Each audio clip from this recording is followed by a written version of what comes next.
it's Rod again, and I'm going to do one more photo V-Carve video. This is an idea that I had when I did my last video with the hatch carve. And what I'm going to do this time is this picture right here. This picture is a picture of a friend of mine's daughter. She passed away about 2 months ago, and I wanted to do a photo V-Carve for her. And I did do one, and this is when like the first week I was doing it, and I did this one. And it turned out pretty good. And I was going to send it to her, but I kept looking at it, and her eyes are dark. It looks really spooky and weird, and I decided I can't send that to her, not looking like this.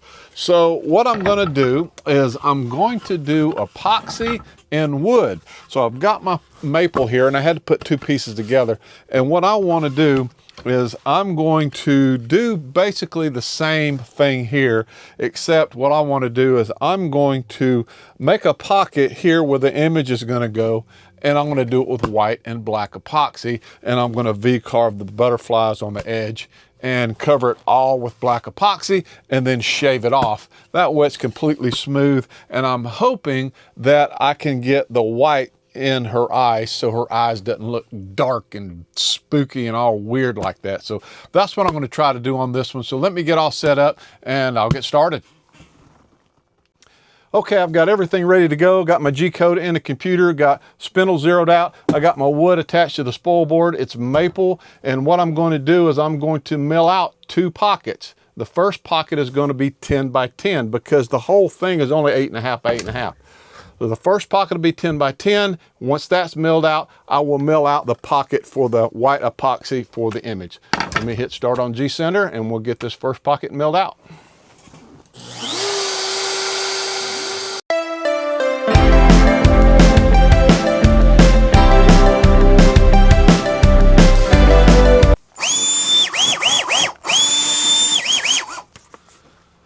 My vacuum cleaner got stopped up. Got dust everywhere. But anyway, I got this pocket cut out. Now what we have to do is cut in the second pocket, which is where the white epoxy is going to do. I've got everything loaded up, got everything centered out. I just got to hit start. We can carve out that pocket and pour in the white epoxy.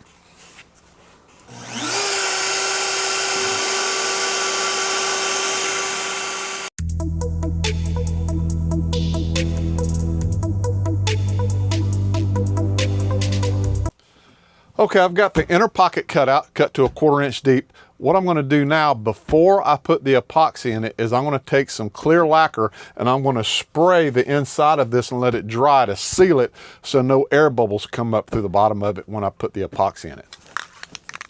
I'm going to let that dry for about an hour. Then I'm going to come back and then I'm going to pour the epoxy on it. Okay, I got my epoxy mixed up, ready to pour it into the pocket, and what I use to tint it is custom shop lettering white. I just happen to have this. I wouldn't buy it specifically for this because it's about $22 a bottle. It's really expensive, but we'll go ahead and pour this in. We'll come back tomorrow and plane it off.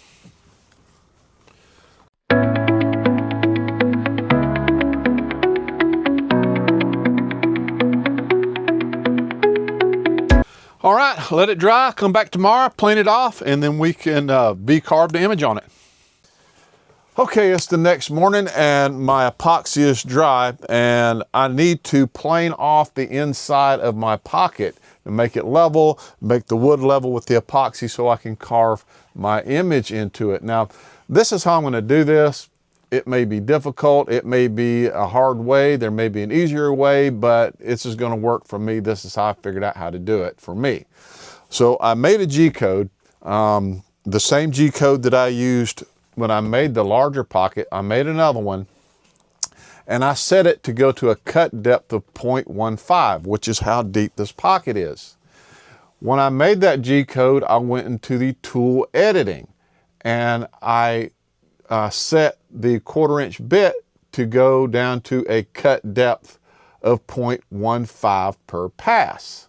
So I only make one pass. Then I zeroed it out on top of my maple.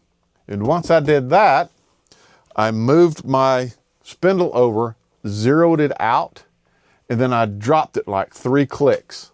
which is 0.003, which is going to go a little bit deeper, and I zeroed it out there.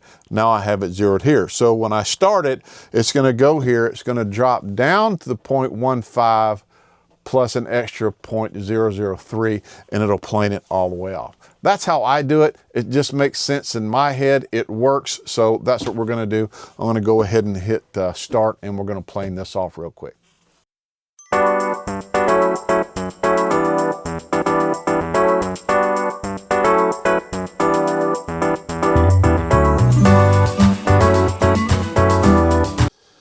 Okay, you can see a shiny spot right here. It's a low spot. I'm gonna go ahead and do this one more time to get that out of there, and then we'll come back and go on to the next step. All right, I've got that all planed out. Now we're gonna go ahead and carve the image into my epoxy, and then we'll come back when that's done, and then V-carve the butterflies around the edges.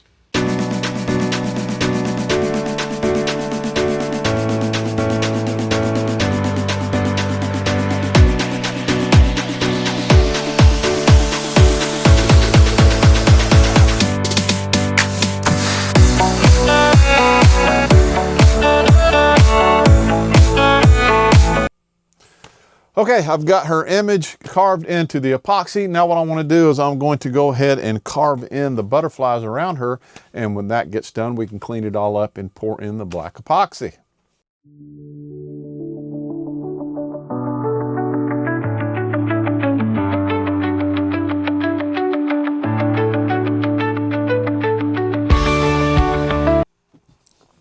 Okay, I got everything carved out. And what I do is I'll take this little wire brush. Now I've got these on Amazon. I think I got a box of 30 for like 10 bucks. They're stainless steel. And then I'll run it through the carve to get all the dust out of it. Then I'll take it and I'll run it over the V-carve in the wood to get all the fuzzies out of it. Blow it off.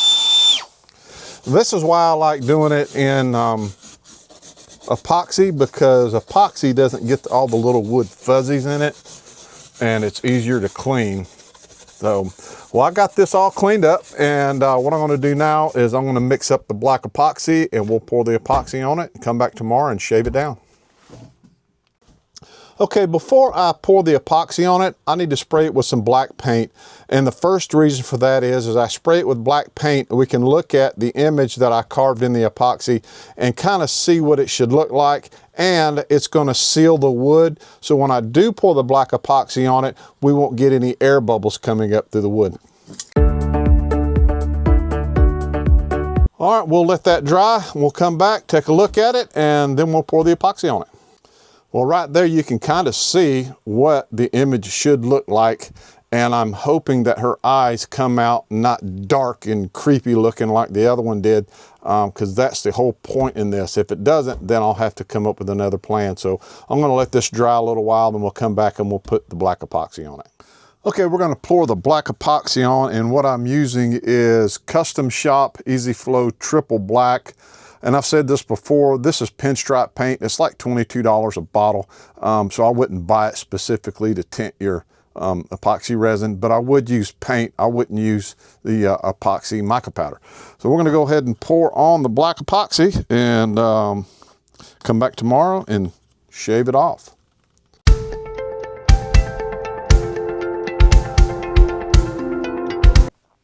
Okay, I got the black epoxy on, and you saw some dust fall into it when I was hitting it with the torch. I'm not worried about that. All I'm worried about is the epoxy getting into all the V-carve grooves, because we're gonna shave it off anyway. So if you get some dust or some dirt on the top, that's fine, as long as it's not down inside the groove. So anyway, we're gonna wait till tomorrow morning, come back, shave it off, and see how it turns out. Well, it's the next morning and black epoxy is dry. We're going to go ahead and shave it off. And I zeroed it out just like I had explained before. I got my G-code that I used to shave off the white epoxy before we carved it. And then I went in and started it. It wasn't deep enough. Go back, zero it out, drop it a few clicks, do it again. And when it barely touches the wood and it just shaves that wood off clean, I zero it out there and we're good to go. So we're going to hit start, shave it off, and we'll see what it looks like.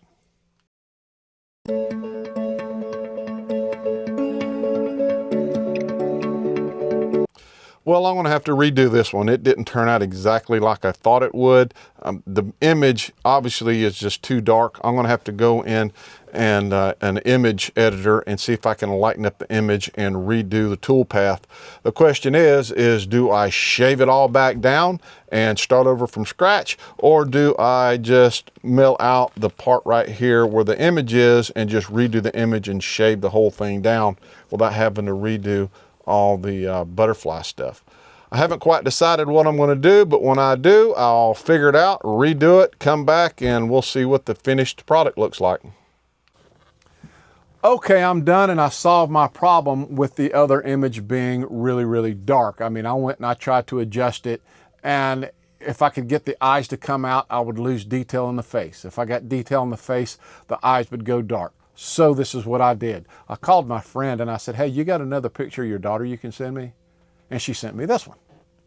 And this one worked out a whole lot better. And I wound up doing this one in a hatch cut, and there it is. And it looks a whole lot better. I'll post a picture so I don't have to hold this up. And what I used is I used a 60-degree V-bit at a cut depth of 0.0420, at a step over of 0.04, and a 90% line spacing, and it came out really, really good. I did try to do a regular 45-degree cut, just a single cut, and I just couldn't get the detail, so that's why I used the hatch cut. So this solved the problem. I'm gonna feel a whole lot better sending this one to her than the other one with the creepy looking black eyes. I just couldn't do that. But anyway, I don't know if I'll post another one. I don't have any more ideas. It may be a year, it may be a month, it may be a week, it may be a couple hours. I don't know, but anyway, I appreciate you watching. You can hit the like and subscribe button if you want. Doesn't matter if you do or don't. I don't, doesn't matter. I do this for fun. So, but remember, you got to be willing to fail in order to succeed. So I hope you enjoyed the video, and we'll holler at you on the next one.